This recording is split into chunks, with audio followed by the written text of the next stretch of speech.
নমস্কার বন্ধুরা, আমিষ পেলে নিরামিষ পরিবারে আপনাদের সবাইকে স্বাগত জানিয়ে আজকে আবারও একটা নতুন রেসিপি নিয়ে এলাম।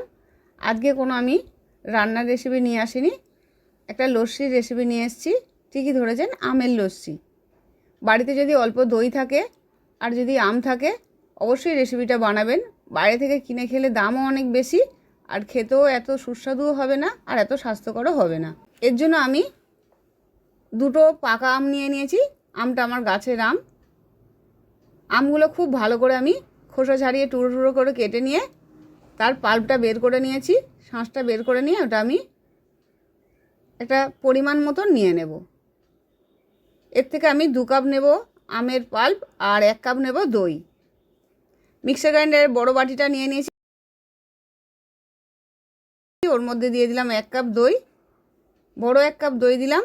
আর এই কাপেরই 2 কাপ দেব আমের পাল্প। আপনারা পরিমাণটা যতটা খাবেন সেই পরিমাণ বুঝে দেবেন।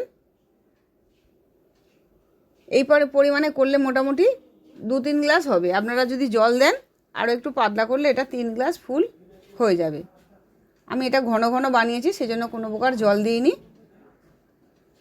অল্প একটু বরফ কুচি নিয়ে নিয়েছি, বরফ কুচিটাও এর মধ্যে দিয়ে খুব ভালো করে একবার ঘুরিয়ে নিলেই হবে। যেহেতু পাল্পটা খুব পাকা আমের, সেই জন্য বেশিক্ষণ ঘোরাতে লাগবে না। আপনাদের আমটা যদি একটু কাঁচা পাকা থাকে তাহলে 2-3 বার ভালো করে পেস্ট করে নেবেন। 2 কাপ নিয়ে নিলাম আমের পাল্প আর আগে দইও নিয়েছি। এবার যে বরফ কুচিটা এক বাটি রেখেছিলাম সেই বরফ কুচিটা ওর মধ্যে দিয়ে দেবো আর 2টো এলাচ দিয়ে দেব। আমি এখানে ছোট এলাচ ব্যবহার করেছি সেন্টটা ভালো হওয়ার জন্য। আপনারা আমের এসেন্সও দিয়ে দিতে পারেন। আর এই পরিমাণ বুঝে আমি 1 কাপ দিয়ে দিলাম চিনি। আপনারা চিনিটা গুঁড়োও দিতে পারেন।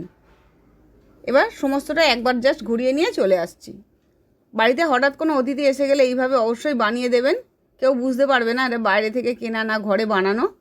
আর আপনারা নিজেরা খেলেও দেখতে পাবেন, একবার খেলে দেখবেন বারবার বানাতে ইচ্ছা করছে। আমার পাকা এমনিই খেতে ইচ্ছা করবে না। আবার ফিরে আসবে এরকম নতুন নতুন রেসিপি নিয়ে। আপনারা আমের আরও কি রেসিপি দেখতে চান অবশ্যই আমায় জানাবেন। সুস্থ থাকবেন, ভালো থাকবেন। নমস্কার।